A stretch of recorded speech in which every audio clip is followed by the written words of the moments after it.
Usman Khawaja would love to ring in the new year with an SCG century as speculation swirls over whether this will be a Sydney send-off. There's plenty on the line for England as well, with talk a loss could spell the end for coach Brendan McCullum. 4 days after their defeat in Melbourne, Australia finally on the move. The team flying into Sydney this afternoon with their families in tow and the Ashes already in their pockets. But players were barred from speaking about their series-winning feats. At a time, there is plenty to talk about. Coach Andrew McDonald confirming earlier this week that spinner Todd Murphy is all but set to play his first test in Australia, while uncertainty remains around whether this will be Usman Khawaja's last. Australia's oldest cricketer in 39 years, Khawaja will play at the SCG, in the city where he grew up and where he made his debut 15 years ago. But what happens beyond that is unclear. England more than happy to chat after breaking their drought down under. Obviously feels good. It's been a long time coming. I've been on a number of tours out here, so to get a win was brilliant, and hopefully we can build on that this week. Before this week's win in Melbourne, Sydney was the last place England won a test match down under 15 years ago. A repeat this time around to end the series 3-2 would be seen by some back in the UK as a successful tour. There are reports it could also be enough for coach Brendan McCullum to keep his job. The Sydney test a dead rubber, but there's plenty on the line. Every game, every test match matters, and it's a huge opportunity for the group, so hopefully we can do as we did last week, play some good stuff and win those key moments that we did at Melbourne. Sam Jordan, 9 News. The Sydney Thunder are anchored to the bottom of the Big Bash table after being thrashed by Perth at NG Stadium. Ashton Turner led the way for the Scorchers in their total of 8 for 202, although the skipper was stranded on 99 not out after 20 overs. Despite a promising start to their innings, the Thunder crumbled, all out for 131 in the 18th over. It's been a relaxed New Year's Eve for tennis stars in Sydney, meeting local wildlife before hitting the practice court ahead of the United Cup. Two young Canadians are hoping the tournament will be the start of a breakout year in their careers.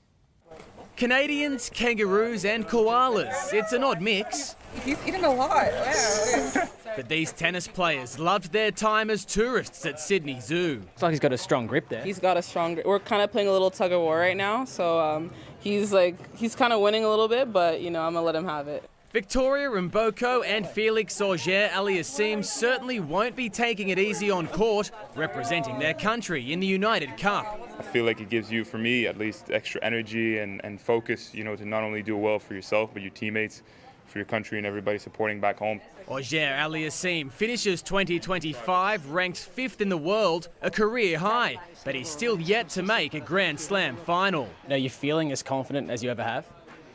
Yes, probably, yes. I've had my best year in my career so far. It's going to take everything, out of me. Obviously, I'm a powerful player, likes to play an aggressive game, come forward, but I'm going to need for that to work really well, to serve really well, but at the same time to be able to do all the other things, that need to be done. 19-year-old Mboko has been labelled the future of tennis by Serena Williams' former coach, but the praise isn't going to her head.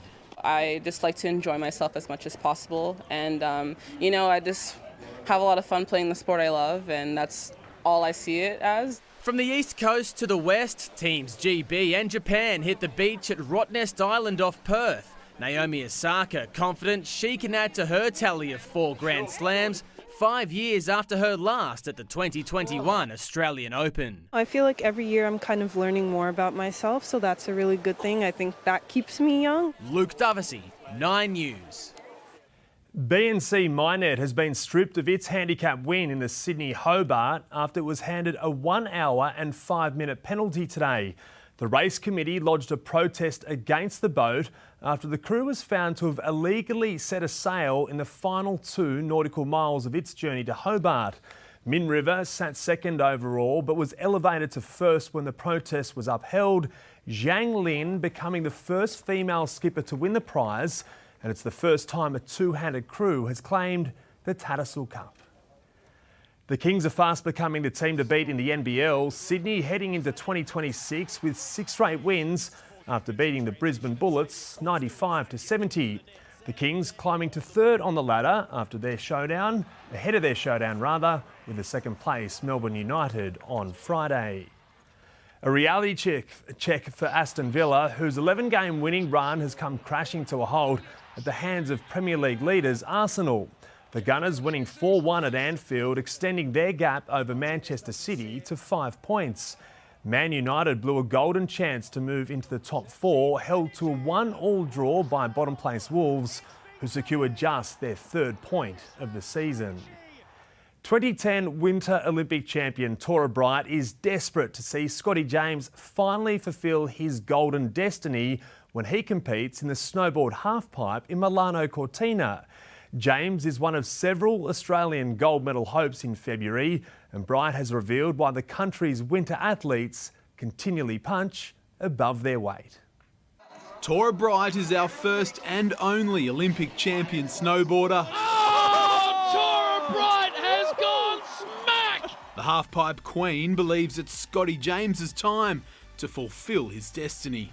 Scotty is a dear friend. He has got a magical life right now. He is preparing to make history. With a silver and bronze across 4 games, Milano Cortina could be his final chance at Olympic glory. Scotty is the only one to be able to tell you whether this is his last chance to get a gold medal. He wants it more than anything, and he's deserving of it. This is his time. He will leave nothing left in his bag of tricks. Despite an underwhelming China Open earlier this month, the world number 2 will complete his lead-in January's Larks Open in Switzerland. Those pipes are cut by the Olympic pipe cutter. He's chosen these events specifically for this, I would say. The battle for Olympic gold is once again between James and the Japanese. They are the team to watch, absolutely. Like there's Ayumu, Hirano. There's also some dark horse names in there that it will be their Olympic debut. And they're definitely like people to watch out for. The Italian job is similar for Tess Cody as she aims to switch her Beijing bronze into slopestyle gold. She is respected. So even though that medal seemed like a surprise to Australia, she has been making her mark on snowboarding in general for quite a while. 3 gold medals would make it our greatest ever games. Winter sports in Australia has really taken off because of the conditions that we all learn in Australia. You can't be an average snowboarder to ski and snowboard through this stuff. Your fundamentals are good. Reigning Olympic champion Jakara Anthony is a favourite to be a flag bearer at the opening ceremony. It's an honour Tora will never forget from her golden year of 2010. That sense of pride, I don't think I've felt before. Having that honour and being asked to do that, it's just kind of like, we believe in you. Tom Marry, 9 News.